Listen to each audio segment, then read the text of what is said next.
ನಮಸ್ತೆ ವೀಕ್ಷಕರೇ, ಶುಭೋದಯ. ನೀವು ನೋಡ್ತಾ ಇದ್ದೀರಾ ಬೃಹತ್ ಜಾತಕಂ ಜ್ಯೋತಿಷ್ಯ ಕಾರ್ಯಕ್ರಮಕ್ಕೆ ಸ್ವಾಗತ. ನಾನು ಪ್ರವೀಣಿ ದಾಸ್. ವೀಕ್ಷಕರೇ, ಇವತ್ತಿನ ಕಾರ್ಯಕ್ರಮದ ಮುಖಾಂತರವಾಗಿ ಮೊದಲನೇದಾಗಿ ಇವತ್ತಿನ ಪಂಚಾಂಗ ಮತ್ತು ಗ್ರಹಗತಿಗಳು ಯಾವ ರೀತಿಯಾಗಿದೆ, ಹಾಗೆ ದ್ವಾದಶ ರಾಶಿಗಳು ಅಂದರೆ ಒಟ್ಟಾರೆ 12 ರಾಶಿಗಳ ದಿನ ಭವಿಷ್ಯ ಯಾವ ರೀತಿಯಾಗಿದೆ, ಯಾವ ರಾಶಿಗೆ ಶುಭ, ಯಾರಿಗೆ ಅಶುಭ, ಆ ಸಮಸ್ಯೆಗಳಿಗೆ ಪರಿಹಾರ ಮಾರ್ಗಗಳು ಯಾವ ರೀತಿಯಾಗಿದೆ ಅನ್ನೋದನ್ನು ತಿಳ್ಕೊಳ್ಳೋಣ. ಇದರೊಟ್ಟಿಗೆ ಪ್ರತಿ ದಿನದಂತೆ ಇವತ್ತಿನ ದಿನವೂ ಕೂಡ ಒಂದು ಹೊಸ ವಿಚಾರವನ್ನು ನಾವು ತಿಳಿಸ್ಕೊಡ್ತಾ ಇದ್ದೀವಿ. ಮನೆ ಕಟ್ಟೋಕ್ಕಿಂತ ಮುಂಚಿತವಾಗಿ ಪಾಯ ಪೂಜೆ ಅಂತ ಮಾಡ್ತೀವಿ ಅಥವಾ ಭೂಮಿ ಪೂಜೆ ಅಂತ ಮಾಡ್ತೀವಿ. ಇದರ ವಿಧಿವಿಧಾನಗಳು ಯಾವ ರೀತಿಯಾಗಿರುತ್ತೆ, ಯಾಕೆ ಈ ಪಾಯ ಪೂಜೆಯನ್ನು ಮಾಡಬೇಕಾಗತ್ತೆ, ಇದರ ಕ್ರಮಗಳು ಏನಾಗಿರುತ್ತೆ, ಸೊ ಇದರ ಕುರಿತಾಗಿ ಒಂದಷ್ಟು ಮಾಹಿತಿಯನ್ನು ನೀಡಲಿಕ್ಕೆ ಇವತ್ತು ನಮ್ಮೊಟ್ಟಿಗೆ ಇದ್ದಾರೆ ಆಧ್ಯಾತ್ಮಿಕ ಚಿಂತಕರು, ಖ್ಯಾತ ಜ್ಯೋತಿಷಿಗಳು ಆಗಿರುವಂಥ ಶ್ರೀ ಆಚಾರ್ಯ ಗುರುಜಿಯವರು. ಮೊದಲನೇದಾಗಿ ಗುರುಗಳನ್ನು ಕಾರ್ಯಕ್ರಮಕ್ಕೆ ಬರಮಾಡ್ಕೊಳ್ಳೋಣ. ಗುರುಗಳೇ ನಮಸ್ತೆ, ಕಾರ್ಯಕ್ರಮಕ್ಕೆ ಸ್ವಾಗತ. ನಮಸ್ತೆ.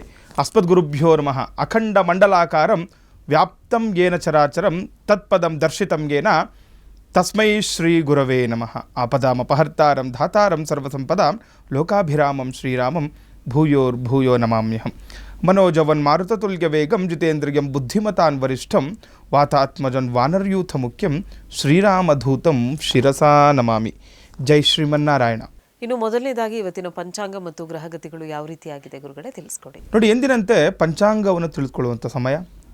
ತಿಥಿ, ವಾರ, ನಕ್ಷತ್ರ, ಯೋಗ ಮತ್ತು ಕರಣಗಳನ್ನು ನಾವು ಪಂಚಾಂಗ ಅಂತ ಹೇಳ್ತೀವಿ. ಯಾಕಂದರೆ ಈ ಒಂದು ಪಂಚಾಂಗಗಳನ್ನು ಯಾರು ದಿನನಿತ್ಯವೂ ಕೂಡ ಶ್ರವಣ ಮಾಡ್ತಾರೆ, ಹಾಗೆ ಪಠಣ ಮಾಡ್ತಾರೆ, ಅವರಿಗೆ ಅನೇಕ ಫಲಗಳು ಸಿಗುತ್ತೆ ಅಂತ. ಅಂದರೆ ಆ ದಿನ ಕೂಡ ಶುಭಪ್ರದ ಆಗಿರುತ್ತೆ ಅಂತ. ಹಾಗಾಗಿ ನಿತ್ಯವೂ ಕೂಡ ಈ ಪಂಚಾಂಗವನ್ನು ತಿಳಿದುಕೊಳ್ಳಿ. ಇವತ್ತು ವಿಶೇಷವಾಗಿರುವಂತಹ ಕ್ರೋಧಿನಾಮ ಸಂವತ್ಸರ, ದಕ್ಷಿಣಾಗಿನ ಹೇಮಂತ ಋತು, ಮಾರ್ಗಶಿರ ಮಾಸ. ಮಾರ್ಗಶಿರ ಮಾಸದ ಶುಕ್ಲ ಪಕ್ಷದಲ್ಲಿ ನಾವಿರುವಂಥದ್ದು.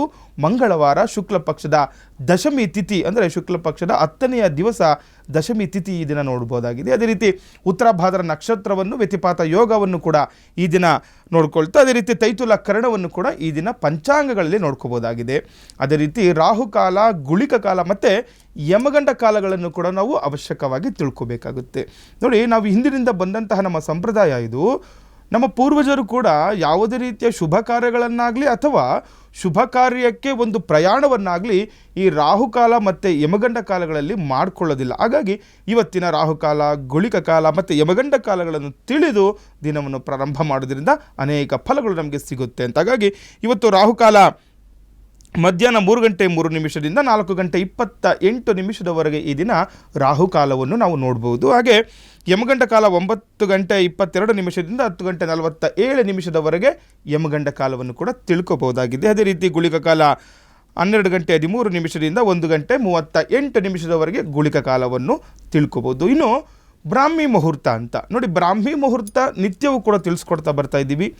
ಮಕ್ಕಳಲ್ಲಿ ವಿದ್ಯಾಭ್ಯಾಸದಲ್ಲಿ ಏನಾದರೂ ತೊಂದರೆಗಳುಂಟಾಗಿದ್ದರೆ, ಮಕ್ಕಳು ಓದಿದ್ದು ತಲೆಯಲ್ಲಿ ನಿಲ್ತಾ ಇಲ್ಲ, ಅವರಿಗೆ ಬುದ್ಧಿ ಕಡಿಮೆ ಆಗ್ತಾ ಇದೆ, ಹಾಗೆ ಒಂದು ವಿದ್ಯಾಭ್ಯಾಸದಲ್ಲಿ ಕುಂಠಿತ ಆಗ್ತಾ ಇದೆ ಅಂದರೂ ಕೂಡ ಈ ಒಂದು ಬ್ರಾಹ್ಮಿ ಮುಹೂರ್ತದ ಸಮಯದಲ್ಲಿ ಮಕ್ಕಳು ಅಭ್ಯಾಸಗಳನ್ನು ಮಾಡಿಕೊಂಡಾಗ ಇವರಿಗೆ ಚಿತ್ತ ಶುದ್ಧ ಇರುವುದರಿಂದ, ಚಿತ್ತ ಶಾಂತಿ ಇರುವುದರಿಂದ ಆ ಒಂದು ಅಭ್ಯಾಸದಲ್ಲಿ ಇವರಿಗೆ ವಿಶೇಷವಾದಂಥ ಆಸಕ್ತಿ ಹೆಚ್ಚಾಗುವಂಥದ್ದು ಕೂಡ ನೋಡ್ಬೋದು. ಹಾಗಾಗಿ ಇವತ್ತಿನ ಬ್ರಾಹ್ಮಿ ಮುಹೂರ್ತ 4 ಗಂಟೆ 51 ನಿಮಿಷದಿಂದ 5 ಗಂಟೆ 41 ನಿಮಿಷದವರೆಗೆ ಬ್ರಾಹ್ಮಿ ಮುಹೂರ್ತ ಇರುವಂಥದ್ದು. ಜಪತಪ ಹೋಮ ಹವನಾದಿಗಳಿಗೂ ಕೂಡ ತುಂಬ ಪ್ರಶಸ್ತವಾದಂತಹ ಸಮಯ ಈ ಬ್ರಾಹ್ಮಿ ಮುಹೂರ್ತ. ಹಾಗೆ ಇವತ್ತಿನ ಸೂರ್ಯೋದಯ ಮತ್ತು ಸೂರ್ಯಾಸ್ತಮವನ್ನು ನೋಡಿದಾಗ ಸೂರ್ಯೋದಯ ಬೆಳಗ್ಗೆ 6 ಗಂಟೆ 32 ನಿಮಿಷಕ್ಕೆ ಸೂರ್ಯೋದಯವಾದರೆ ಸಂಜೆ 5 ಗಂಟೆ 54 ನಿಮಿಷಕ್ಕೆ ಸೂರ್ಯಾಸ್ತಮವಾಗುವುದನ್ನು ಕೂಡ ನಾವು ಈ ದಿನ ಗಮನಿಸಬಹುದಾಗಿದೆ. ಇನ್ನು ವೀಕ್ಷಕರೇ, ಇವತ್ತಿನ ಪಂಚಾಂಗ ಮತ್ತು ಗ್ರಹಗತಿಗಳು ಯಾವ ರೀತಿಯಾಗಿತ್ತು ಅಂತ ತಿಳ್ಕೊಂಡಿದ್ದಾಯಿತು. ಇನ್ನು ದ್ವಾದಶ ರಾಶಿಗಳ ದಿನ ಭವಿಷ್ಯ ಯಾವ ರೀತಿಯಾಗಿದೆ, ಯಾವ ರಾಶಿಗೆ ಶುಭ, ಯಾರಿಗೆ ಅಶುಭ, ಹಾಗೆ ಆ ಸಮಸ್ಯೆಗಳಿಗೆ ಪರಿಹಾರಗಳು ಏನಿದೆ ತಿಳ್ಕೊಳ್ಳೋಣ. ಗುರುಗಳೇ, ಇವತ್ತಿನ ದಿನ ಭವಿಷ್ಯ ಹೇಗಿದೆ? ಸರ್ವ ಮಂಗಳ ಮಾಂಗಲ್ಯೆ ಶಿವೆ ಸರ್ವಾರ್ಥ ಸಾಧಿಕೆ ಶರಣ್ಯೆ ತ್ರ್ಯಂಬಕೆ ಗೌರಿ ನಾರಾಯಣಿ ನಮೋಸ್ತುತೆ. ಮಾರ್ಗಶಿರ ಮಾಸದ ಮಂಗಳವಾರ ತುಂಬ ವಿಶೇಷವಾಗಿರುವಂತಹ ದಿನ. ಗೌರಿ ಮಾತೆಯನ್ನು ಪ್ರಾರ್ಥನೆ ಮಾಡ್ಕೊಳ್ತಾ, ಪೂಜಾರಿಗಳನ್ನು ಮಾಡ್ಕೊಳ್ತಾ, ಮನೆಯಲ್ಲಿರುವ ಕುಲದೇವತೆಯಾದಂತಹ ಶಕ್ತಿ ದೇವತೆಗೆ ದಿನ ಪೂಜೆಯನ್ನು ಮಾಡ್ತಾ ದಿನವನ್ನು ಪ್ರಾರಂಭ ಮಾಡಿದ್ರೆ ಅನುಕೂಲ ಆಗುತ್ತೆ. ಹಾಗೆ ದ್ವಾದಶ ರಾಶಿಗಳು ಅಂತ ಮೇಷ, ವೃಷಭ, ಮಿಥುನ, ಕಟಕ, ಸಿಂಹ, ಕನ್ಯಾ, ತುಲ, ವೃಶ್ಚಿಕ, ಧನಸ್ಸು, ಮಕರ, ಕುಂಭ ಮತ್ತು ಮೀನ. ಈ ದ್ವಾದಶ ರಾಶಿಗಳ ಫಲಾನುಫಲಗಳು ಯಾವ ರೀತಿ ನೋಡುವಂಥದ್ದು. ಪ್ರಥಮ ರಾಶಿ ಮೇಷರಾಶಿ. ಇಂದು ವೈವಾಹಿಕ ಜೀವನ ಸುಖಮಯವಾಗಿರುತ್ತದೆ ಅಂತಲೂ ಕೂಡ ಹೇಳುವಂಥದ್ದು. ನೋಡಿ, ಯಾರೆಲ್ಲ ಮೇಷರಾಶಿಗಳು ಇರ್ತೀರಾ, ನಿಮ್ಮದು ವೈವಾಹಿಕ ಜೀವನ ಅಂತಂದರೆ ಒಂದು ಮನೆಯಲ್ಲಿರುವಂತಹ ಸತಿಪತಿಗಳು ದಾಂಪತ್ಯದಲ್ಲಿ ವಿಶೇಷವಾಗಿರುವಂತಹ ಇವತ್ತು ಅನುಗ್ರಹ ಆಗುವಂಥದ್ದು, ದಾಂಪತ್ಯ ಸುಖವನ್ನು ಕೂಡ ಈ ದಿನ ನೀವು ನಿರೀಕ್ಷಿಸಬಹುದು. ಹಾಗೆ ಹಣಕಾಸಿನ ವಿಚಾರದಲ್ಲಿ ಯಾರನ್ನು ಕುರುಡರಾಗಿ ನಂಬಬಾರದು ಅಂತ ಇರುವಂಥದ್ದು. ಅಂದರೆ ಹಣಕಾಸಿನ ವಿಚಾರ ಯಾರಿಗೋ ಏನೋ ಒಂದು ಹಣ ಕೊಡೋ ವಿಚಾರನೋ, ಅಥವಾ ಏನಾದರೂ ಹಣ ತೆಗೆದುಕೊಳ್ಳುವಂಥ ವಿಚಾರನೋ, ಅಥವಾ ಏನೋ ಒಂದು ಕೆಲಸಕ್ಕೋಸ್ಕರ ಹಣವೊಂದು ವ್ಯರ್ಥ ಮಾಡುವಂತಹ ವಿಚಾರದಲ್ಲಿನಾಗಲಿ ಯಾರನ್ನು ಕೂಡ ನಂಬಬಾರದು, ಕುರುಡಾಗಿ ನಂಬಬಾರದು ಅಂತ ಹೇಳುವಂಥದ್ದು. ಹಾಗಾಗಿ ಇವತ್ತು ಜಾಗ್ರತೆಯಿಂದ ಹಣಕಾಸಿನ ವ್ಯವಹಾರಗಳನ್ನು ಮೇಷರಾಶಿಯವರು ಮಾಡ್ಕೊಳ್ಬೇಕಾಗುತ್ತೆ. ಅದೇ ರೀತಿ ಆರ್ಥಿಕ ನಷ್ಟ ಕೂಡ ಉಂಟಾಗಬಹುದು ಅಂತ ಕೂಡ ಗೋಚರ ಆಗ್ತದೆ. ಅಂದರೆ ಆರ್ಥಿಕವಾಗಿ ನಷ್ಟ ಅನುಭವಿಸ್ತೀರಾ ಅಂತ ಅಂದರೆ ಹಣದ ವಿಚಾರವಾಗಿ ನಷ್ಟ, ಮೋಸ ಹೋಗುವಂತಹ ಸಾಧ್ಯತೆ ಈ ದಿನ ಮೇಷರಾಶಿಯವರಿಗೆ ಇರುವಂಥದ್ದು. ಹಾಗೆ ವೃಷಭ ರಾಶಿ, ಅನಿರೀಕ್ಷಿತ ಮೂಲಗಳಿಂದ ಆರ್ಥಿಕ ಲಾಭ ಉಂಟಾಗುವಂಥದ್ದು. ನೋಡಿ, ವೃಷಭ ರಾಶಿಯವರಿಗೆ ಅನಿರೀಕ್ಷಿತ ಮೂಲಗಳಿಂದ ಅಂತ ನಿಮ್ಮ ನಿರೀಕ್ಷಣೆ ಮಾಡಲಿಕ್ಕಾಗಿರಲ್ಲ ಅಂಥ ಮೂಲಗಳಿಂದ ಯಾರು ಹಣ ಕೊಡಬೇಕಾಗಿರುತ್ತೆ ಅವ್ರು ಕೊಡಲ್ಲ ಅಂತ ಸುಮ್ಮನೆ ಕೆಲವರು ಏನಾಗ್ಬಿಡುತ್ತೆ, ತುಂಬ ಸತಾಯಿಸ್ತಾ ಇರ್ತಾರೆ, ಕೊಡಲ್ಲ ಬಿಡಿ ಅಂದ್ಕೊಂಡು ಸುಮ್ಮನೆ ಆಗ್ಬಿಟ್ಟಿರ್ತಾರೆ. ಈ ರೀತಿ ಇರುವಂತಹ ಅನಿರೀಕ್ಷಿತ ಮೂಲಗಳಿಂದ ಇವತ್ತು ಹಣದ ಒಳ ಅರಿವು ಬರುವಂಥದ್ದು. ವೃಷಭ ರಾಶಿಯವರಿಗೆ ಹಣದ ವಿಚಾರವಾಗಿ ಅನುಕೂಲದ ಪರಿಸ್ಥಿತಿ ಕೂಡ ಎದುರಾಗುವಂಥದ್ದು ನೋಡ್ಬೋದು. ಅದೇ ರೀತಿ ಕುಟುಂಬದೊಂದಿಗೆ ಸಮಯ ಕಳೆಯಲು ಸ್ವಲ್ಪ ಕಷ್ಟವಾಗುತ್ತೆ ಅಂತಲೂ ಕೂಡ ಹೇಳುವಂಥದ್ದು.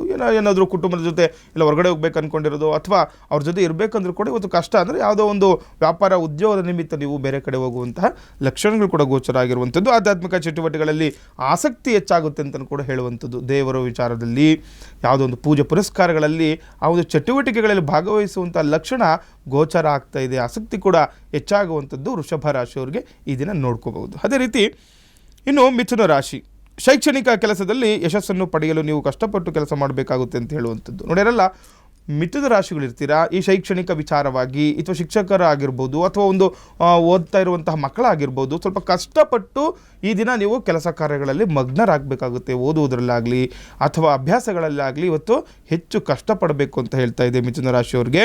ಹಾಗೆ ಅನಗತ್ಯ ಕೋಪವನ್ನು ತಪ್ಪಿಸಬೇಕು ಅಂತಲೂ ಕೂಡ ಹೇಳುವಂಥದ್ದು. ನೋಡಿ, ಕೋಪವನ್ನು ಯಾವಾಗ ನಾವು ಕಡಿಮೆ ಮಾಡ್ಕೊಳ್ತೀವಿ ಆವಾಗ ಎಲ್ಲ ಕೆಲಸ ಕಾರ್ಯಗಳು ಕೂಡ ಸುಸೂತ್ರವಾಗಿ ಆಗುತ್ತೆ ಅಂತ. ಆ ರೀತಿ ಯಾವುದೇ ರೀತಿಯ ಕೋಪವನ್ನು ಜಾಸ್ತಿ ಕೋಪ ಮಾಡ್ಕೊಳ್ದಿರಾ ಮನೆಯಲ್ಲಾಗಲಿ ಅಥವಾ ಓದಂತಹ ಕೆಲಸ ಕಾರ್ಯಗಳಲ್ಲಾಗಲಿ ಈ ದಿನ ನೀವು ಇದ್ದಾಗ ನಿಮಗೆ ಅನುಕೂಲ ಆಗುತ್ತೆ ಅಂತ ಹೇಳುತ್ತೆ ಮಿಥುನ ರಾಶಿಯವರಿಗೆ.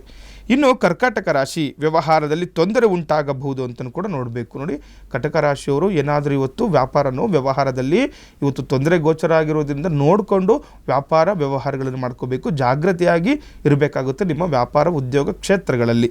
ಹಾಗೆ ಕುಟುಂಬದಲ್ಲಿ ಧಾರ್ಮಿಕ ಅಥವಾ ಶುಭ ಕಾರ್ಯಗಳು ನಡೆಯಬಹುದು ಅಂತಲೂ ಕೂಡ ಹೇಳುವಂಥದ್ದು. ಕುಟುಂಬದಲ್ಲಿ ಏನೋ ಒಂದು ವಿಶೇಷವಾಗಿ ಕಟಕ ರಾಶಿಯವರಿಗೆ ಇವತ್ತು ಶುಭ ಕಾರ್ಯ ಮಾಡುವಂಥದ್ದು ಅಥವಾ ಧಾರ್ಮಿಕವಾಗಿನೋ ಈಗ ದೈವ ಸಂಕಲ್ಪದಿಂದಂತನೋ ಅಥವಾ ಮಾನುಷ ಕಾರ್ಯಗಳನ್ನು ಇವತ್ತು ಶುಭ ಕಾರ್ಯ ಆಗುವಂತಹ ಲಕ್ಷಣಗಳು ಗೋಚರ ಆಗಿರುವಂಥದ್ದು. ಹಾಗಾಗಿ ಈ ದಿನ ಶುಭವಾಗುತ್ತೆ ಅಂತಲೂ ಕೂಡ ಹೇಳ್ಬೋದು ಕಟಕ ರಾಶಿಯವರಿಗೆ. ಇಂದು ವ್ಯಾಪಾರದಲ್ಲಿ ಲಾಭವನ್ನು ಕೂಡ ನೀವು ನಿರೀಕ್ಷೆ ಮಾಡಬಹುದು ಕಟಕ ರಾಶಿಯವರಿಗೆ. ನೋಡಿ, ತುಂಬ ಒಳ್ಳೆಯ ದಿನ ಆಗಿರುವಂಥದ್ದು. ಇವತ್ತು ವ್ಯಾಪಾರದಲ್ಲಿ ನಿಮಗೆ ಲಾಭದಾಯಕ ಆಗುತ್ತೆ, ಹಣದ ವಿಚಾರದಲ್ಲಿ ಕೂಡ ನಿಮಗೆ ಅನುಕೂಲದ ವಾತಾವರಣ ಸೃಷ್ಟಿಯಾಗುವಂಥದ್ದು ನೋಡ್ಬೋದು ಕಟಕ ರಾಶಿಯವರಿಗೆ. ಇನ್ನು ಸಿಂಹರಾಶಿ, ಕಚೇರಿಯಲ್ಲಿ ಹೆಚ್ಚುವರಿ ಕಾರ್ಯಗಳ ಜವಾಬ್ದಾರಿ ಪಡೆಯಬಹುದು ಅಂತಲೂ ಕೂಡ ಹೇಳುವಂಥದ್ದು. ಯಾರೆಲ್ಲ ಸಿಂಹರಾಶಿಗಳು ಇರ್ತೀರಾ, ಒಳ್ಳೆ ಹತ್ರ ಕೆಲಸಗಳು ಮಾಡ್ತಾ ಇರ್ತೀರಾ, ಆದರೆ ಇನ್ನೂ ನಿಮಗೆ ಉನ್ನತ ಮಟ್ಟಕ್ಕೆ ಹೋಗುವಂತಹ ಲಕ್ಷಣಗಳು ಗೋಚರ ಆಗಿರೋದ್ರಿಂದ ನಿಮ್ಮ ಮೇಲೆ ಜವಾಬ್ದಾರಿ ಹೆಚ್ಚಾಗುವಂಥದ್ದು ಅಥವಾ ಇನ್ನು ಹೆಚ್ಚಾಗಿ ನಿಮಗೆ ಕೆಲಸ ಕಾರ್ಯಗಳಲ್ಲಿ ನಿಮ್ಮನಿಗೆ ಅದನ್ನು ತೊಡಗಿಸಿಕೊಳ್ಳುವಂಥ ಅವಕಾಶಗಳು ಕೂಡ ಗೋಚರ ಆಗಿರುವಂಥದ್ದು ಈ ದಿನ ಸಿಂಹರಾಶಿಯವರಿಗೆ. ಹಾಗೆ ಶೈಕ್ಷಣಿಕ ಕೆಲಸಗಳ ಸವಾಲುಗಳನ್ನು ಜಯಿಸಲು ಪ್ರಯತ್ನಿಸಿ ಅಂತ ಹೇಳ್ತಾ ಇದೆ. ನೋಡಿ, ಶೈಕ್ಷಣಿಕವಾಗಿ ಸವಾಲುಗಳು ಜಾಸ್ತಿ ಬರುತ್ತೆ ಅಂತ ಹೇಳ್ತಾ ಇದೆ. ಅದನ್ನು ಜಯಿಸಲು ನೀವು ಪ್ರಯತ್ನ ಪಡಬೇಕು, ನಿಮಗೆ ಅನುಕೂಲ ಆಗುತ್ತೆ. ಆ ಜಯಿಸಲಿಕ್ಕೋಸ್ಕರ ಎಷ್ಟಾದರೂ ಕಷ್ಟಗಳನ್ನು ಪಡಬೇಕು ಅಂತ ಹೇಳ್ತಾ ಇದೆ. ಅದರಿಂದ ನಿಮಗೆ ಮುಂದೆ ಅನುಕೂಲದ ವಾತಾವರಣ ಸೃಷ್ಟಿಯಾಗುವಂಥದ್ದು ನೋಡಬಹುದು ಸಿಂಹರಾಶಿಯವರಿಗೆ. ಇನ್ನು ಕನ್ಯಾ ರಾಶಿ, ಕುಟುಂಬದ ಆರೋಗ್ಯದ ಬಗ್ಗೆ ಕಾಳಜಿ ವಹಿಸಬೇಕು ಅಂತ ಹೇಳ್ತಾ ಇದ್ದು. ಯಾರೆಲ್ಲ ಕನ್ಯಾ ರಾಶಿಗಳಿರ್ತೀರಾ, ಕುಟುಂಬದ ವಿಚಾರವಾಗಿ ಕುಟುಂಬದ ಆರೋಗ್ಯದ ವಿಚಾರವಾಗಿ ಹೆಚ್ಚಿನ ಕಾಳಜಿ ವಹಿಸಬೇಕಾಗುತ್ತೆ. ಯಾಕಂದರೆ ಯಾರಿಗೆ ಒಂದು ಸಣ್ಣ ಪುಟ್ಟ ವಿಚಾರದಲ್ಲಿ ತೊಂದರೆ ಆದರೂ ಕೂಡ ಅವರನ್ನು ಒಂದು ವೈದ್ಯರ ಬಳಿ ಕರ್ಕೊಂಡು ಹೋಗೋದು ಅಥವಾ ಅದಕ್ಕೆ ಬೇಕಾದಂತಹ ಪರಿಹಾರಗಳನ್ನು ಮಾಡ್ಕೊಳ್ಳುವಂಥ ಕೆಲಸ ಕಾರ್ಯಗಳಿದ್ರೆ ಈ ದಿನ ನೀವು ಮಗ್ನರಾಗಬೇಕಾಗುತ್ತೆ. ಹಾಗೆ ಕುಟುಂಬದಲ್ಲಿ ಗೌರವವನ್ನು ಕೂಡ ಪಡೆಯಬಹುದು ಅಂತ ಹೇಳುವುದು. ಈ ರೀತಿ ಯಾವಾಗ ನಾವು ಒಳ್ಳೆ ಕೆಲಸ ಕಾರ್ಯಗಳಲ್ಲಿ ನಮ್ಮನ್ನು ನಾವು ತೊಡಗಿಸಿಕೊಳ್ತೀವಿ ಆವಾಗ ಕುಟುಂಬದಲ್ಲಿ ಗೌರವ ಕೂಡ ಹೆಚ್ಚಾಗುವಂಥದ್ದು ನೋಡ್ಬೋದು. ಅದೇ ರೀತಿ ಹಳೆಯ ಸ್ನೇಹಿತರ ಭೇಟಿ ಮಾಡುವ ಸಾಧ್ಯತೆ ಕೂಡ ಹೆಚ್ಚಾಗಿರುವಂಥದ್ದು ಕನ್ಯಾ ರಾಶಿಯವರಿಗೆ. ಇವತ್ತು ನಿಮ್ಮ ಹಳೆಯ ಸ್ನೇಹಿತರ ಭೇಟಿ ಮಾಡುವಂತಹ ಸಾಧ್ಯತೆ ಕೂಡ ಹೆಚ್ಚಾಗಿರುತ್ತೆ ಕನ್ಯಾ ರಾಶಿಯವರಿಗೆ. ಇನ್ನು ತುಲಾ ರಾಶಿ, ಇಂದು ವಿದ್ಯಾರ್ಥಿಗಳು ಶೈಕ್ಷಣಿಕ ಕೆಲಸದಲ್ಲಿ ಉತ್ತಮ ಫಲಿತಾಂಶವನ್ನು ಪಡೆಯುತ್ತಾರೆ ಅಂತ. ನೋಡಿ, ವಿದ್ಯಾರ್ಥಿಗಳಿಗೆ ತುಂಬ ವಿಶೇಷವಾಗಿರುವಂತಹ ದಿನ ತುಲಾರಾಶಿಯವರಿಗೆ. ಶೈಕ್ಷಣಿಕ ವಿಚಾರದಲ್ಲಿ ವಿದ್ಯಾಭ್ಯಾಸದ ವಿಚಾರವಾಗಿ ಪ್ರಗತಿಯನ್ನು ಕಾಣ್ತಾರೆ ಅಂತ ಅನುಕೂಲ ಆಗುತ್ತೆ. ಹಾಗೆ ಮನೆ ಮಾರಾಟ ಅಥವಾ ಬಾಡಿಗೆಯಿಂದ ಆರ್ಥಿಕ ಲಾಭವಾಗಲಿದೆ. ನೋಡಿ, ತುಲಾರಾಶಿಯವರೆಲ್ಲ ಈ ಮನೆ ಮಾರಾಟ ಮಾಡೋರು ಇರ್ತೀರಾ ಅಥವಾ ಈ ಮನೆ ಬಾಡಿಗೆಗಳು ಕೊಟ್ಟಿರ್ತೀರಾ, ಇಂಥವ್ರಿಗೆಲ್ಲರಿಗೂ ಕೂಡ ಇವತ್ತು ಆರ್ಥಿಕವಾಗಿ ಲಾಭ ಅಂದರೆ ಹಣದ ವಿಚಾರವಾಗಿ ಅನುಕೂಲ ಆಗುವಂಥದ್ದು, ಯಾವುದೋ ಒಂದು ಒಳ್ಳೆಯ ಒಂದು ಬೆಲೆಗೆ ಮನೆ ಮಾರಾಟ ಆಗುವಂಥದ್ದು, ಅಥವಾ ನೀವು ತಗೊಳ್ಳೋ ವಿಚಾರನೋ ಅಥವಾ ಯಾವುದೋ ಒಂದು ಬಾಡಿಗೆ ವಿಚಾರದಲ್ಲಿ ಕೂಡ ನಿಮಗೆ ಅನುಕೂಲದ ವಾತಾವರಣ ಸೃಷ್ಟಿಯಾಗುವಂಥದ್ದು ಕೂಡ ತುಲಾರಾಶಿಯವರಿಗೆ ಈ ದಿನ ನಾವು ನೋಡ್ಬೋದು. ಹಾಗೆ ವೃಶ್ಚಿಕ ರಾಶಿ, ಸಾಮಾಜಿಕ ಸ್ಥಾನಮಾನ ಮತ್ತು ಪ್ರತಿಷ್ಠೆ ಹೆಚ್ಚಾಗಲಿದೆ. ನೋಡಿ, ವೃಶ್ಚಿಕ ರಾಶಿಯವರಿಗೆ ಈ ದಿನ ಸಾಮಾಜಿಕ ಸ್ಥಾನಮಾನ ಹಾಗೆ ಪ್ರತಿಷ್ಠೆ ಹೆಚ್ಚಾಗಲಿದೆ ಅಂತ ಹೇಳ್ತಾ ಇದೆ. ಇವತ್ತು ನಿಮಗೆ ಗೌರವ ಸನ್ಮಾನಗಳು ಸಿಗುವಂತಹ ದಿನ ಆಗಿರುವುದರಿಂದ ನಿಮಗೆ ಸಾರ್ವಜನಿಕವಾಗಿ ಯಾರೆಲ್ಲ ಕಷ್ಟಪಟ್ಟು ಕೆಲಸಗಳನ್ನು ಮಾಡ್ತಾ ಇರ್ತೀರಾ ಅವರನ್ನು ಗುರುತಿಸಿರಲ್ಲ, ಆದರೆ ಇವತ್ತು ನಿಮಗೆ ಗುರುತಿಸುವಂತಹ ಲಕ್ಷಣಗಳು ಕೂಡ ಗೋಚರ ಆಗ್ತಿದೆ. ಅನುಗ್ರಹ ಕೂಡ ಭಗವಂತನ ಅನುಗ್ರಹದಿಂದ ವೃಶ್ಚಿಕ ರಾಶಿಯವರಿಗೆ ಅನುಕೂಲದ ದಿನ ಇವತ್ತು ಹೇಳ್ಬೋದು. ನಿಮ್ಮ ವೃತ್ತಿ ಜೀವನದಲ್ಲಿ ಸಣ್ಣ ಪುಟ್ಟ ಸವಾಲುಗಳನ್ನು ಎದುರಿಸಬೇಕಾಗುತ್ತೆ. ಆದರೆ ನೋಡಿ, ಯಾವಾಗ ಸಾಮಾಜಿಕವಾಗಿ ಕೆಲಸ ಕಾರ್ಯಗಳನ್ನು ಮಾಡ್ಕೊಳ್ತಾ ಇರ್ತಾರೆ ತುಂಬ ಕಷ್ಟ ಅಂತ, ಯಾಕಂದರೆ ತುಂಬ ದೃಷ್ಟಿದೋಷಗಳಿರುವಂಥದ್ದು, ಅವ್ರ ಮೇಲೆ ತುಂಬ ಜನ ಏನಾದರೂ ಬೇರೆ ಥರ ಕೆಲಸಗಳು ಮಾಡ್ತಾ ಇರ್ತಾರೆ. ಹಾಗಾಗಿ ಈ ದಿನ ಹುಷಾರಾಗಿ ಜಾಗೃತಿಯಿಂದ ಕೆಲಸ ಕಾರ್ಯಗಳು ಮಾಡ್ಕೋಬೇಕು. ಹೆಚ್ಚಾಗಿ ಸವಾಲುಗಳನ್ನು ಎದುರಿಸುವಂತಹ ಲಕ್ಷಣಗಳು ಕೂಡ ಈ ದಿನ ಗೋಚರ ಆಗಿರುವಂಥದ್ದು ವೃಶ್ಚಿಕ ರಾಶಿಯವರಿಗೆ. ಇನ್ನು ಧನಸ್ಸು ರಾಶಿ, ಆರೋಗ್ಯದಲ್ಲಿ ಏರುಪೇರು ಉಂಟಾಗಬಹುದು ಅಂತ ಹೇಳ್ತಾ ಇರುವಂಥದ್ದು. ನೋಡಿ, ಧನಸ್ಸು ರಾಶಿಯವರಿಗೆ ಈ ದಿನ ಆರೋಗ್ಯದಲ್ಲಿ ಏರುಪೇರು ಉಂಟಾಗುತ್ತೆ ಅಂತ ಹೇಳ್ತಾ ಇದ್ದೆ. ಅಂದರೆ ಏನಾದರೂ ಆರೋಗ್ಯದಲ್ಲಿ ಸಮಸ್ಯೆ ಕಾಣ್ತಾ ಇದ್ದರೆ ಅಥವಾ ಏನಾದರೂ ಚಿಕ್ಕ ಪುಟ್ಟ ಸಮಸ್ಯೆ ಆದರೂ ಕೂಡ ನೀವು ಅದಕ್ಕೆ ತಕ್ಕಂತಹ ಪರಿಹಾರಗಳನ್ನು ಈ ದಿನ ನೀವು ಅವಶ್ಯಕವಾಗಿ ಮಾಡ್ಕೋಬೇಕಾಗುತ್ತೆ ಧನಸ್ಸು ರಾಶಿಯವರು. ಇನ್ನು ಪ್ರೇಮ ಜೀವನ ಚೆನ್ನಾಗಿರುತ್ತೆ ಅಂತಲೂ ಕೂಡ ಹೇಳುವಂಥದ್ದು. ಧನಸ್ಸು ರಾಶಿಯವರಿಗೆ ಈ ದಿವಸ ಏನಾದರೂ ಪ್ರೇಮ ಪ್ರಕರಣದಲ್ಲಿ ಸಿಲುಕು ಹಾಕಿಕೊಂಡಿದ್ರೆ ಅಥವಾ ಏನಾದರೂ ತೊಂದರೆಗಳು ಅನುಭವಿಸ್ತಿದ್ರೆ ಬೇರೆಯವರ ವ್ಯಕ್ತಿಗಳಿಂದ ಅಥವಾ ಮಾನಸಿಕವಾಗಿ ಏನಾದರೂ ಪ್ರೇಮ ವಿಚಾರದಲ್ಲಿ ತೊಂದರೆಗೀಡಾಗಿದ್ದರೆ ಅನುಕೂಲದ ವಾತಾವರಣ ಸೃಷ್ಟಿಯಾಗುವಂಥದ್ದು ಈ ದಿನ. ಅಂದರೆ ಚೆನ್ನಾಗಿರುತ್ತೆ ಮುಂದಿನ ಜೀವನ ಕೂಡ ಅಂತ ಗೋಚರ ಆಗ್ತಾ ಇದೆ ಧನಸ್ಸು ರಾಶಿಯವರಿಗೆ. ಯಾವುದೇ ಅಡೆತಡೆಗಳಿದೆ ಎಲ್ಲ ಕಾರ್ಯಗಳು ಕೂಡ ಪೂರ್ಣಗೊಳ್ಳುತ್ತೆ ಅಂತ. ಇವತ್ತು ಮಾಡತಕ್ಕಂತಹ ಕೆಲಸ ಕಾರ್ಯಗಳೆಲ್ಲವೂ ಕೂಡ ನಿಮಗೆ ದಿಗ್ವಿಜಯ ಆಗುತ್ತೆ ಅಂತ ಕೂಡ ಹೇಳ್ಬೋದು, ಯಶಸ್ಸು ಸಿಗುತ್ತೆ ಅಂತ ಹೇಳ್ಬೋದು. ಅಡೆತಡೆಗಳಿಲ್ಲದೆ ಮುನ್ನುಗ್ಗುವಂತಹ ಸುದಿನ ಇವತ್ತು ಧನಸ್ಸು ರಾಶಿಯವರಿಗೆ. ಇನ್ನು ಮಕರ ರಾಶಿ, ದೀರ್ಘಕಾಲ ಬಾಕಿ ಇರುವ ಕೆಲಸಗಳು ಯಶಸ್ವಿಯಾಗುತ್ತೆ ಅಂತ. ನೋಡಿ, ಮಕರ ರಾಶಿಯವರೆಗೂ ತುಂಬ ಒಳ್ಳೆಯ ದಿನ ಅಂತ ಹೇಳ್ಬೋದು. ತುಂಬ ದಿನದಿಂದ ಯಾವುದೋ ಕೆಲಸ ಕಾರ್ಯಗಳಾಗಿರಲ್ಲ, ಅವೆಲ್ಲವೂ ಕೂಡ ಇವತ್ತಿಂದ ನಿಮಗೆ ಕೆಲಸ ಕಾರ್ಯಗಳು ಆಗುವಂಥದ್ದು ನೋಡ್ಬೋದು. ಬಾಕಿ ಇರುವ ಕೆಲಸಗಳೆಲ್ಲವೂ ಕೂಡ ಆ ಭಗವಂತನ ಅನುಗ್ರಹದಿಂದ ನಿಮಗೆ ಅನುಕೂಲದ ವಾತಾವರಣ ಸೃಷ್ಟಿಯಾಗುತ್ತೆ. ಹಾಗೆ ವೃತ್ತಿ ಜೀವನದಲ್ಲಿ ನೀವು ಬಯಸಿದ ಯಶಸ್ಸನ್ನು ಪಡೆಯುತ್ತೀರಿ ಅಂತಲೂ ಕೂಡ ಹೇಳುವಂಥದ್ದು. ಅಂದರೆ ಮಾಡುವಂತಹ ಕೆಲಸ ಕಾರ್ಯದಲ್ಲಿ ಯಶಸ್ಸನ್ನು ಸಿಗುತ್ತೆ, ಮಾಡ್ತಕ್ಕಂಥ ಕೆಲಸ ಕಾರ್ಯಗಳು ಅಭಿವೃದ್ಧಿ ಆಗುವಂಥದ್ದು ಕೂಡ ನೀವು ಇದನ್ನು ನೋಡ್ಬೋದು. ಹಾಗೆ ಆರೋಗ್ಯದ ಕಡೆ ಗಮನ ಕೊಡಬೇಕಾಗುತ್ತೆ ಮಕರ ರಾಶಿಯವರು. ಅವಶ್ಯಕವಾಗಿ ಆರೋಗ್ಯದ ಕಡೆ ಕೂಡ ಗಮನವನ್ನು ಹರಿಸಬೇಕು. ಏನಾದರೂ ಆರೋಗ್ಯದಲ್ಲಿ ಏರುಪೇರು ಉಂಟಾಗುವಂಥದ್ದು ಸಮಸ್ಯೆಗಳು ಕಾಣಿದ್ರು ಕೂಡ ಅದರ ಕಡೆ ಮಕರ ರಾಶಿಯವರು ಅವಶ್ಯಕವಾಗಿ ನೀವು ಜಾಗ್ರತೆಯಿಂದ ಇರಬೇಕಾಗುತ್ತೆ ಆರೋಗ್ಯದ ವಿಚಾರವಾಗಿ. ಇನ್ನು ಕುಂಭರಾಶಿ, ಜೀವನದಲ್ಲಿ ನೀವು ಏನು ಬಯಸುತ್ತೀರೋ ಅದು ಲಭ್ಯವಾಗುತ್ತದೆ. ನೋಡಿ, ಕುಂಭರಾಶಿಯವ್ರಿಗೆ ಏನು ಹೇಳ್ತಿರುವಂಥದ್ದು ಅಂದರೆ, ಏನೋ ಒಂದು ತುಂಬ ದಿವಸದಿಂದ ಕನಸು ಕಟ್ಕೊಂಡ್ಬಿಟ್ಟಿರ್ತೀರಾ, ಒಂದು ಮನೆ ತಗೊಳ್ಳೋ ವಿಚಾರನೋ ಅಥವಾ ಮದುವೆ ವಿಚಾರದಲ್ಲಿನೋ ಅಥವಾ ಆರೋಗ್ಯ ದೃಷ್ಟಿಯಲ್ಲಿ ಏನಾದರೂ ಸಮಸ್ಯೆಗಳು ಎದುರಿಸ್ತಿದ್ರೆ ಅವೆಲ್ಲವೂ ಕೂಡ ಇವತ್ತು ಅನುಕೂಲದ ವಾತಾವರಣ ಸೃಷ್ಟಿಯಾಗುತ್ತೆ.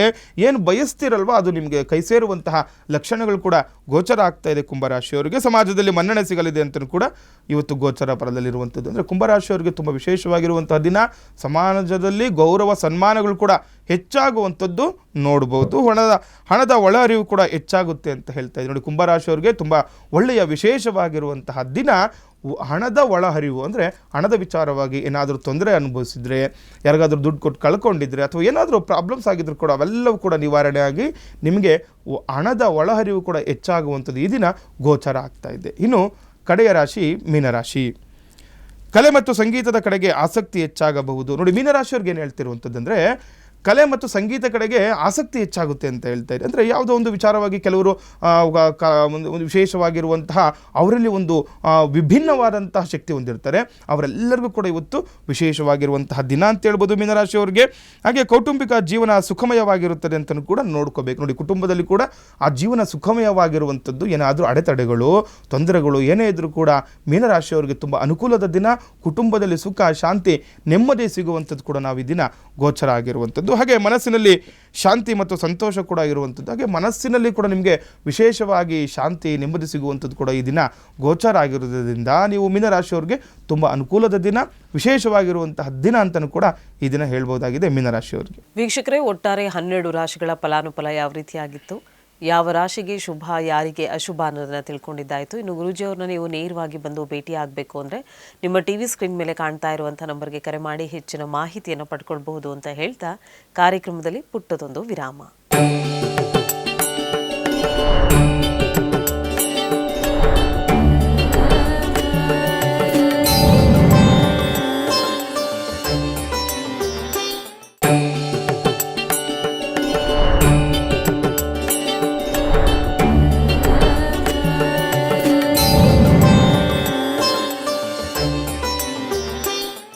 ವಿರಾಮದ ಬಳಿಕ ಕಾರ್ಯಕ್ರಮಕ್ಕೆ ಮತ್ತೊಮ್ಮೆ ಸ್ವಾಗತ. ವೀಕ್ಷಕರೇ, ಇವತ್ತಿನ ಸಂಚಿಕೆಯಲ್ಲಿ ಒಂದಷ್ಟು ಮಾಹಿತಿಯನ್ನು ಗುರುಗಳು ನಮಗೆ ನೀಡುತ್ತಾ ಇದ್ದಾರೆ.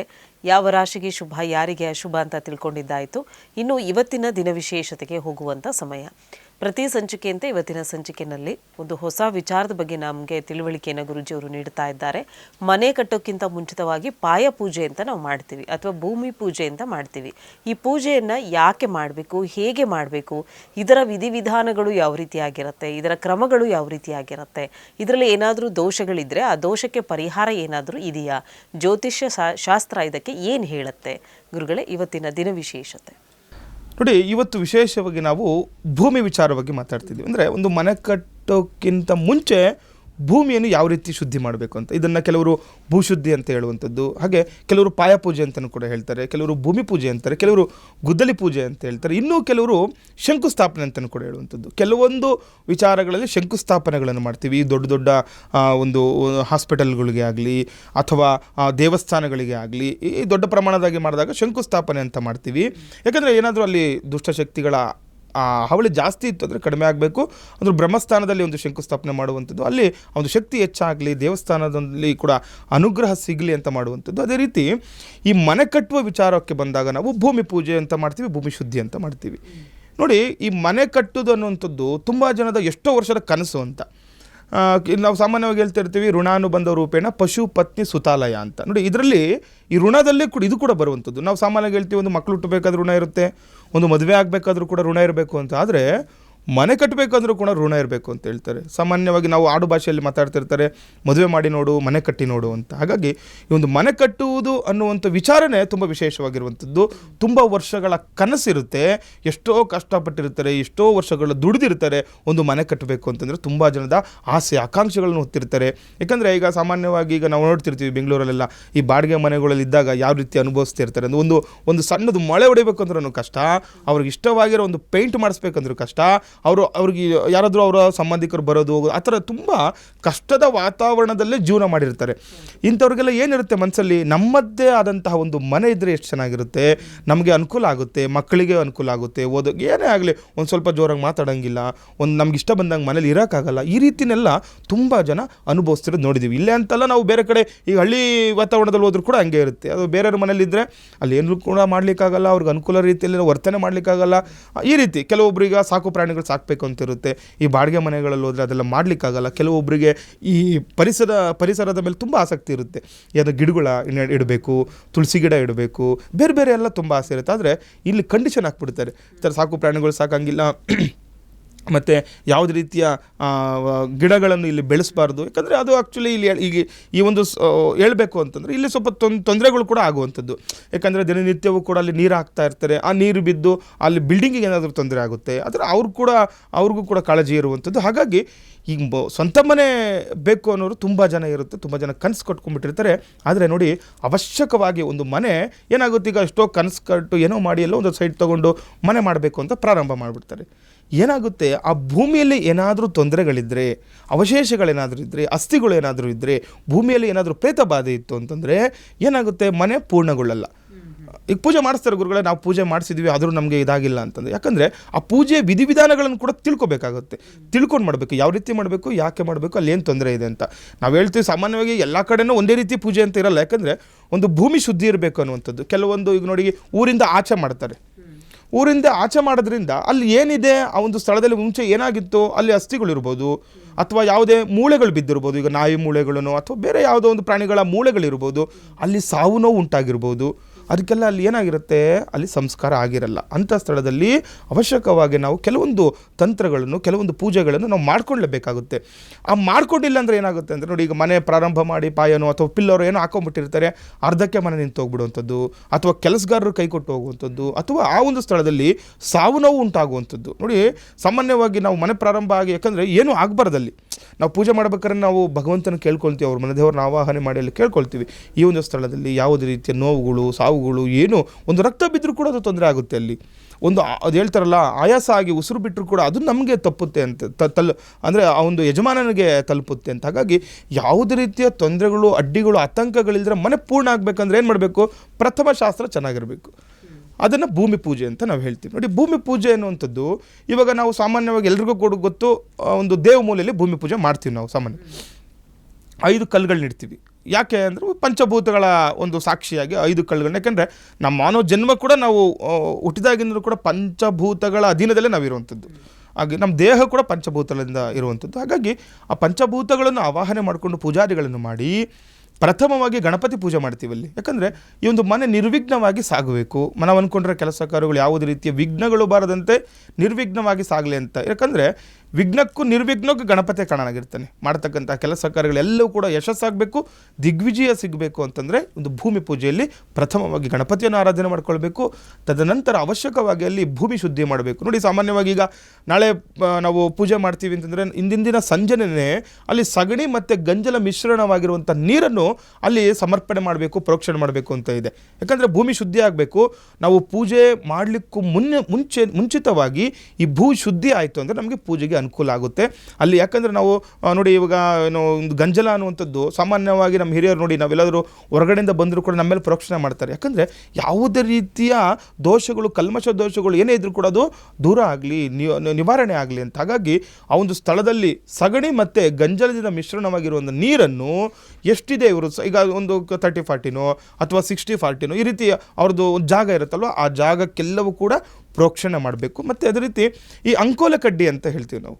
ಅಂಕೋಲ ಕಡ್ಡಿ ಸಾಮಾನ್ಯವಾಗಿ ಎಲ್ಲರೂ ಕೂಡ ಹಳ್ಳಿ ಕಡೆ ಇರೋರಿಗೆಲ್ಲ ಗೊತ್ತಿರುತ್ತೆ. ಆ ಒಂದು ಅಂಕೋಲ ಕಡ್ಡಿಯನ್ನು ನಾವು 4 ದಿಕ್ಕಿನಲ್ಲೂ ಕೂಡ ಅದನ್ನು ಪ್ರತಿಷ್ಠಾಪನೆ ಮಾಡಿ, ಅಂದರೆ 4 ದಿಕ್ಕಿನಲ್ಲಿ ಎಷ್ಟು ಇವ್ರ ಜಾಗ ಇದೆ ಅದನ್ನು ನೋಡಿಕೊಂಡು ಅಷ್ಟಕ್ಕೂ ಕೂಡ ಒಂದು ಸೂತ್ರವೇಷ್ಟನ ಮಾಡುವಂಥದ್ದು. ಒಂದು ದಾರದಿಂದ ಒಂದು ಬಿಳಿ ದಾರವನ್ನು ಕಟ್ಟಿ ಆ ಎಷ್ಟು ಸೈಟ್ ಇದೆ ಅಷ್ಟಕ್ಕೂ ಕೂಡ ಒಂದು ದಾರವನ್ನು ಕಟ್ಕೋಬೇಕು. ತದನಂತರ ಮಧ್ಯಭಾಗವನ್ನು ನಾವು ಬ್ರಹ್ಮಸ್ಥಾನ ಅಂತ ಹೇಳ್ತೀವಿ. ಆ ಒಂದು ಬ್ರಹ್ಮಸ್ಥಾನ ಆಕ್ಟಿವ್ ಆಗಬೇಕು ಅಲ್ಲಿ. ಆವಾಗ ಏನೇ ಒಂದು ಭೂಮಿಗೆ ಸಂಬಂಧಪಟ್ಟಂತಹ ಕಲ್ಮಶ ದೋಷಗಳು, ಏನೇ ಒಂದು ಮೂಳೆಗಳಿದ್ರೂ ಕೂಡ, ಅಸ್ಥಿ ಇದ್ದರೂ ಕೂಡ ಅವೆಲ್ಲ ದೋಷ ನಿವಾರಣೆ ಆಗಬೇಕು. ಇಲ್ಲಾಂದರೆ ಅಲ್ಲಿ, ಯಾಕೆಂದರೆ ನಾಳೆಯಿಂದ ಡೈಲಿ ಅಲ್ಲಿ ವಾಸ ಮಾಡಬೇಕಾಗುತ್ತೆ ಇವರು. ಮಳೆ ನಿರ್ಮಾಣ ಆದಮೇಲೆ ಅಲ್ಲಿ ಕೆಟ್ಟ ಕನಸುಗಳು ಬೀಳುವಂಥದ್ದು, ಪದೇ ಹುಷಾರು ತಪ್ಪುವಂಥದ್ದು. ಆಮೇಲೆ ಕೆಲವರು ಹೇಳ್ತಾರೆ ನೋಡಿ, ಬೇರೆ ಮನೆಗಿದ್ದಾಗ ಚೆನ್ನಾಗಿದ್ವಿ, ಇಲ್ಲಿ ಬಂದಾಗ ಅಭಿವೃದ್ಧಿನೇ ಆಗ್ತಾ ಇಲ್ಲ ಅಂತ ಸಾವು ನೋವುಗಳಾಗುವಂಥದ್ದು. ಇವೆಲ್ಲ ತಪ್ಪಿಸ್ಬೇಕಂದ್ರೆ ಏನು ಮಾಡಬೇಕು, ಪ್ರಥಮವಾಗಿ ನಾವು ಭೂಮಿ ಪೂಜೆ ಮಾಡಬೇಕು, ಭೂಮಿ ಶುದ್ಧಿ ಆಗಬೇಕು. ಆ ಒಂದು ಬ್ರಹ್ಮಸ್ಥಾನದಲ್ಲಿ ಹೋಮ ಹವನಾದಿಗಳನ್ನು ಮಾಡ್ಕೋಬೇಕು. ಏನೋ ವಾಸ್ತುಗೆ ಸಂಬಂಧಪಟ್ಟಂಥ ಹೋಮಗಳು, ಹಾಗೆ ರಾಕ್ಷೋಗ್ನಿಗೆ ಸಂಬಂಧಪಟ್ಟಂತಹ ಹೋಮ ಹವನಾದಿಗಳನ್ನೆಲ್ಲವೂ ಕೂಡ ಮಾಡಿಕೊಂಡು ಶುದ್ಧಿ ಎಲ್ಲನೂ ಕೂಡ ಮಾಡ್ಕೊಂಡು ಪೂರ್ಣಾವತಿ ನಂತರ ಕುಲದೇವರ ಆರಾಧನೆ ಮಾಡಿ ಪಂಚಭೂತಗಳಿಗೂ ಕೂಡ ಆರಾಧನೆ ಮಾಡ್ಕೊಳ್ತಾ ಏನು ಮಾಡ್ತೀವಿ, ಆಯುಧ ಪೂಜೆ ಮಾಡ್ತೀವಿ ಅಲ್ಲಿ ನಾವು. ಈಗ ಗುದ್ದಲಿನೋ ಸಲ್ಕಿ ಇದೆಲ್ಲ ಇರುತ್ತೆ ಅಲ್ಲೆಲ್ಲ. ಏನಂದರೆ ಆ ಒಂದು ಮನೆಗೆ ನಿರ್ಮಾಣ ಮಾಡೋಕ್ಕೆ ಬೇಕಾಗಿರುವಂತಹ ಸಲಕರಣೆಗಳಂತ ಹೇಳ್ತೀವಿ, ಅದನ್ನು ಅವೆಲ್ಲವಕ್ಕೂ ಕೂಡ ಪೂಜೆ ಮಾಡ್ತೀವಿ. ನೋಡಿ, ನಮ್ಮ ಹಿಂದೂ ಸಂಪ್ರದಾಯದಲ್ಲಿ ಎಷ್ಟು ಚೆನ್ನಾಗಿದೆ ಅಂದರೆ, ನಾವು ಒಂದು ಕಲ್ಲಲ್ಲಿ ಕೂಡ ದೇವರನ್ನು ನೋಡ್ತೀವಿ, ಆಯುಧಗಳಲ್ಲಿ ಕೂಡ ದೇವರು ನೋಡ್ತೀವಿ, ಮಣ್ಣಲ್ಲಿ ಕೂಡ ದೇವರನ್ನು ನೋಡ್ತೀವಿ, ಗಿಡ ಮರಗಳಲ್ಲಿ ಕೂಡ ದೇವರನ್ನು ನೋಡ್ತೀವಿ. ಆದ್ದರಿಂದ ಏನಾಗುತ್ತೆ, ಈ ಗಿಡ ಕಡಿದ್ರೂ ನಮಗೆ ದೋಷ, ಕಲ್ಲು ಹೊಡೆದ್ರೂ ದೋಷ, ಭೂಮಿ ಆಗಿದ್ರೂ ದೋಷ ಅಲ್ವಾ. ಅವೆಲ್ಲ ದೋಷ ನಿವಾರಣೆ ಆಗಲಿ ಅಂತ ಏನು ಮಾಡ್ತೀವಿ, ಅಲ್ಲಿ ಹಾಲನ್ನು ಬಿಟ್ಟು ನಾವು ಶಾಂತ ಮಾಡುವಂಥದ್ದು, ಶಾಂತಿ ಮಾಡಬೇಕು. ಹಾಗಾಗಿ ಅಲ್ಲಿ ಒಂದು ಈಗ ಭೂಮಿ ಹೊಡಿತೀವಿ ಅಂತ ಅಂದಾಗ ಅಲ್ಲಿ ಒಂದು ಅವ್ರ ಹತ್ರನೇ ನಾವು, ಈಗ ಯಜಮಾನರ ಹತ್ರನೇ ನಾವು ಅಲ್ಲಿ ಒಂದು ಪೂಜೆ ಮಾಡಿಸಿ ಹಾಲು ತುಪ್ಪ ಬಿಡೋದು, ಅಥವಾ ಬರೀ ಹಾಲು ಬಿಡೋದು. ಕೆಲವರು ಹಾಲು ತುಪ್ಪ ಮೊಸರು ಎಲ್ಲವನ್ನೂ ಕೂಡ ಅದು ಭೂಮಿ ಶಾಂತಿಗೋಸ್ಕರ ಮಾಡಿಸ್ತಾರೆ. ಅದ ನಂತರ ಏನು ಮಾಡುವಂಥದ್ದು, ಈಗ ಅಲ್ಲಿ ಏನಾದರೂ ಸ್ವಲ್ಪ ಈಗ ನವರತ್ನಗಳು, ಪಂಚಲೋಹಗಳನ್ನು ಕೂಡ ಹಾಕ್ಬೋದು, ಏನಾದರೂ ದೋಷಗಳಿದ್ರೂ ಕೂಡ ನಿವಾರಣೆ ಆಗುತ್ತೆ ಅಂತ. ಹಾಗೆ ಈ ನವಗ್ರಹ ಧಾನ್ಯಗಳನ್ನು ಕೂಡ ಹಾಕ್ಸ್ತಾರೆ, ಒಂದು ಸಮೃದ್ಧಿ ಆಗಬೇಕು. ಹಾಗೆ ನೋಡಿ, ಎಷ್ಟೋ ಜೀವರಾಶಿಗಳನ್ನು ನಾವು ಪರಿಸರಕ್ಕೆ ಹಾನಿ ಉಂಟು ಮಾಡ್ತೀವಿ, ಎಷ್ಟೋ ಜೀವರಾಶಿಗಳನ್ನು ಅಲ್ಲಿ ನಾವು ಒಂದು ಇದು ಮಾಡಿಬಿಡ್ತೀವಲ್ಲ, ಸಂಸ್ಕಾರ ಆಗಿರಲ್ಲ ಅಂತ ಜೀವರಾಶಿಗಳೆಲ್ಲ ಏನೇ ದೋಷಗಳಿದ್ರೂ ಕೂಡ ನಿವಾರಣೆ ಆಗಲಿ ಅಂತ ಹೇಳ್ತಾ ಧಾನ್ಯಾದಿಗಳನ್ನು ಕೂಡ ಒಂದು ಭೂಮಿಯಲ್ಲಿ ಹಾಕಿ ಅದನ್ನು ಮುಚ್ಚಿಬಿಡ್ತೀವಿ. ಆಮೇಲಿಂದ ಮಾಮೂಲಿ ಪೂಜೆ ಎಲ್ಲ ಮಾಡಿ ಮಹಾಮಂಗಳಾರತಿ ಎಲ್ಲವನ್ನು ಕೂಡ ಮಾಡಿ ತದನಂತರ ಏನು ಮಾಡಬೇಕು, ಯಾರು ಆ ಒಂದು ಮನೆ ಕಟ್ತಾರೆ, ಮೇಸ್ತ್ರಿನೂ ಕೂಡ ಅವತ್ತು ಕರೆಸಿರ್ತಾರೆ, ಅವರಿಗೆ ಒಂದು ವಸ್ತ್ರವನ್ನು ದಾನ ಮಾಡಿ ಅವರಿಗೆ ಅವ್ರಿಗೆ ಒಂದು ಏನು ಹೇಳುವಂಥದ್ದು ಅಂದರೆ ಇವತ್ತಿನಿಂದ ನೀವು ಒಂದು ಮನೆಯನ್ನು ಪ್ರಾರಂಭ ಮಾಡಬೇಕು, ನಮಗೆ ನಾವು ವಾಸ ಮಾಡಲಿಕ್ಕಿರುವಂತಹ ಮನೆಯನ್ನು ತುಂಬ ಏನು ಸುಂದರವಾಗಿ ನಮಗೆ ನಿರ್ಮಾಣ ಮಾಡಿಕೊಡ್ಲಿ ಅಂತ ಹೇಳ್ತಾ ಅವ್ರಿಗೊಂದು ವಸ್ತ್ರಾದಿಗಳನ್ನೆಲ್ಲವನ್ನು ಕೂಡ ಕೊಟ್ಟು ಅವರಿಗೆ ಸಿಹಿ ತಿನಿಸನ್ನೆಲ್ಲ ಕೊಟ್ಟು ಬಂದಿರತಕ್ಕಂಥ ಎಲ್ಲರಿಗೂ ಕೂಡ ಸಿಹಿ ತಿಂಡಿಗಳನ್ನು ಹಂಚಿ ಪ್ರಾರಂಭ ಮಾಡುವಂಥದ್ದೇ ಭೂಮಿ ಪೂಜೆ ಅಂತ. ಓಕೆ ಗುರುಗಳೇ, ಇದುವರೆಗೂ ಕಾರ್ಯಕ್ರಮದಲ್ಲಿ ಭಾಗವಹಿಸಿ ಸಾಕಷ್ಟು ಮಾಹಿತಿಯನ್ನು ತಿಳಿ ಹೇಳಿದ್ದೀರಾ, ಧನ್ಯವಾದಗಳು. ಲೋಕ ಸಮಸ್ತ ಸುಖಿನೋ ಭವಂತು, ಸಮಸ್ತ ಸನ್ಮಂಗಳಾನಿ ಭವಂತು. ಹರೇ ಶ್ರೀನಿವಾಸ. ಇನ್ನು ವೀಕ್ಷಕರೇ, ಗುರುಜಿಯವರನ್ನು ನೀವು ನೇರವಾಗಿ ಬಂದು ಭೇಟಿ ಆಗಬೇಕು ಅಂದರೆ ಬೆಂಗಳೂರಿನ ಅಡ್ರೆಸ್ ನಿಮ್ಮ ಟಿವಿ ಸ್ಕ್ರೀನ್ ಮೇಲೆ ಬರ್ತಾ ಇದೆ, ನೋಟ್ ಮಾಡ್ಕೊಳ್ಳಿ.